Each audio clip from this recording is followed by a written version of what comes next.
Hello and welcome to this presentation about SIMS Parent. I'm Mr. Ford, one of the assistant head teachers here at Sandbach High School. One of my responsibilities is the app.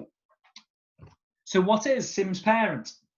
SIMS Parent is our secure online portal which allows parents to access a whole range of information to the student they're linked to, which includes the following things such as subject and progress reports, which can be downloaded as PDFs. These come out about twice a year. Attendance information, there's quite a lot of attendance information. You can look at the more long-term attendance, say over a few months or whatever it might be. You can also look within a day and see right the way to the period if the student's been marked in or not. Homework, so you can also see the homework which is being set by that teacher on SIMS. There's also the student timetable, so you'll be able to see the live information on the student's timetable. So for example, if they've had a room change on that day, then that will be visible on the app. There's also a section on the school events via the diary function. The diary function is year group dependent. So if you are a year 7 parent, for argument's sake, you will receive all updates for up and coming year 7 events, as well as the whole school events there. There's also a section for updating a student's personal information. In terms of updating a student's personal information, it does not update straight away. Our admin team have to actually acknowledge some of the information before it will change. So we sometimes have it where people keep saying they've changed it over and over again and it hasn't updated. Just be aware that our admin team have to acknowledge that that has been done, and then it will automatically update. There's also a few things on the app which we don't store within school. So even if you do update those, they'll never update because we don't actually store that information within our school. Devices which can be used. SIMS Parent is great in terms of versatility. It can be installed on a mobile device, so for example, a smartphone or tablet, and it can be installed as an app. So if you go to your app provider, so the App Store for argument's sake, you'd be able to type in SIMS Parent and then download the app, log in, and it should all be set up ready for you to use. You don't have to install it onto a device. You can also access it from any web browser. So whether that be Internet Explorer, Google Chrome, Safari, or Firefox, or any of the other web browsers. This allows access from desktop computers and laptops. So you only need to open that. If you go to the web address www.sims-parent.co.uk, you'll be able to log in through there. You could also do that on a mobile device if you didn't want to actually install the app. So what will you need to access SIMS Parent? You have to have an account with one of the following providers in order to be able to register for the app. So either Facebook, Twitter, Google, or Microsoft. So if you already have one of those accounts, it's very easy to set up. And I'll show you what will happen with that in a couple of minutes' time. If you don't have one of those 4 providers, then you will need one. And I would personally recommend Google. It's really easy to set up an account. It's very fast, it's free. And once you've got that going, you'll be able to link that to the app. One thing you really do need to remember is which of your accounts you've linked to SIMS Parent. So if you ever have to log in again, you'll need to remember which account it is. We cannot reset passwords, as it's the password you use for whichever of these accounts you've linked your SIMS to. So if you forgot your password, you need to reset your password with Facebook, for argument's sake. Okay. So how to set up SIMS Parent? Very, very soon, you will receive an email from noreply@sims.uk, and it looks something like this. In fact, let me zoom that in. So all you'll have to do is open the email, click the link which says click this link, and then you're away. Follow the on-screen instructions. It'll ask you which account you want to use from the previous page. Follow the on-screen instructions, and it should be quite a simple process to get set up. The only thing that happens every now and again is when you get to a screen which asks you for the invitation code, if you click this link, it 99.9% of the time populates that automatically. If it doesn't populate within this email, I've not shown it in this example, as I can't be giving people's registration codes away. Further down on the email, you would see the registration code, which you'll be able to copy and populate within that. But you shouldn't have to do that. Clicking the link, follow the on-screen instructions. That should get you through the process of registering for the app. Okay, so if you do want to install the app on a mobile device, as I say, something like a mobile phone or a tablet, you can download SIMS Parent for free from either Google Play or the Apple Store. Literally search for SIMS Parent. Once you've got SIMS Parent, that is the logo you'll need to download. They sometimes update the logo, so it might not look exactly like that. It is from Capita, so if the logos change, I do apologise, but I'm sure you'll find the right one.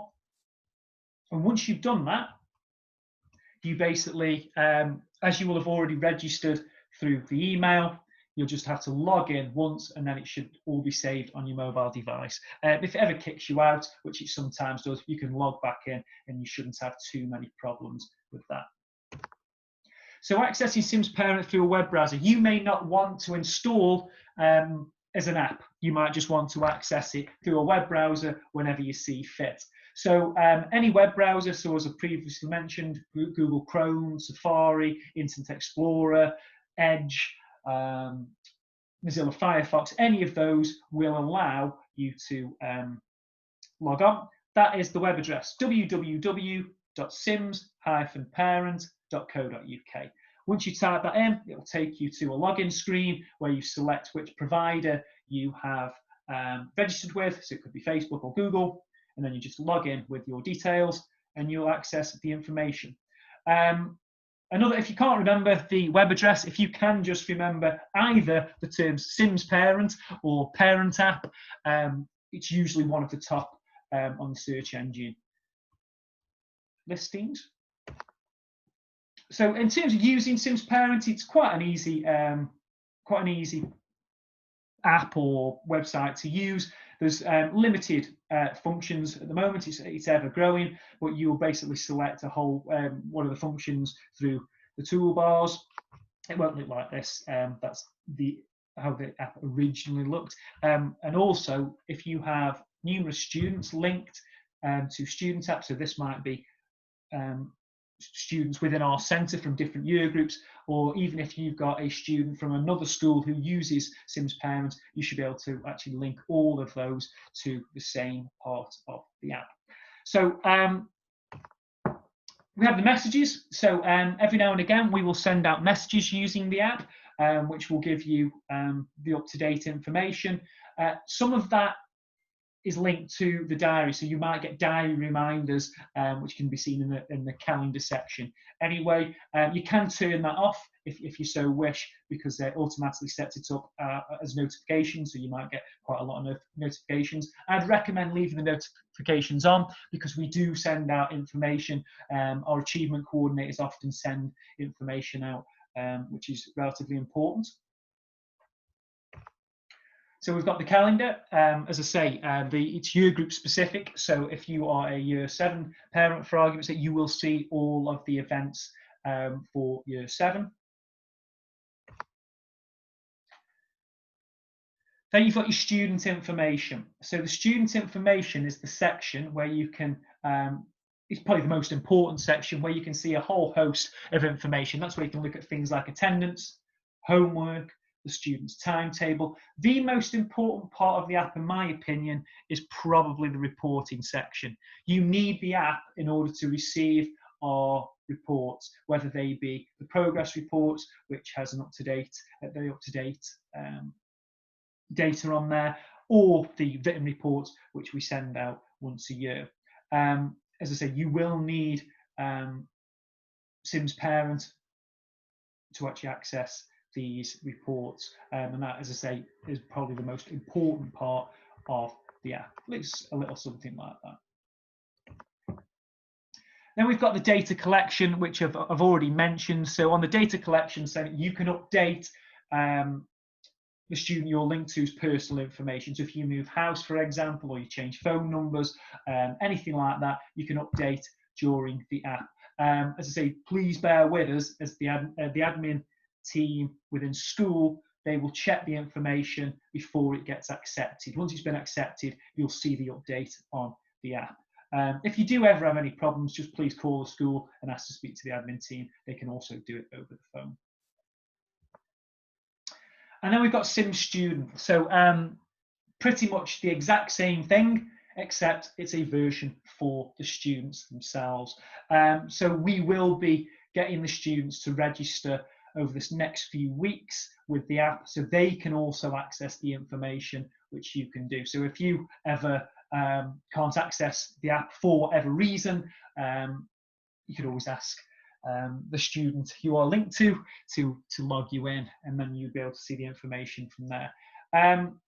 The only difference between SIMS student and SIMS parent is the data collection element is missing. The students can't update their own information. That has to be done by the parent, but they can still access the subject, the progress reports, attendance information, homework, student timetable, and school events. We really do recommend the students check the app regularly, especially the timetable function for if they've had any room changes or anything like that, and also they can use it to sort of check their homework, although we don't expect the students not to be completing in their planner. Their planner, which they get given at the start of each year, should be used for all the homework. They shouldn't be relying on the app for homework. It's more put on the app for the parents, so you can do that for checking. And if you have any issues, as I've mentioned previously, if you forget your password or login details, you will need to use the account provider support. So if you've forgotten your password for your Facebook account, you'll need to actually get Facebook to reset your password. We have no control over any of that. If you do get any other issues, please use the email which is on screen now, which is csmith@sandhigh.cheshire.sch.uk. And that is it. Thank you very much for watching this presentation.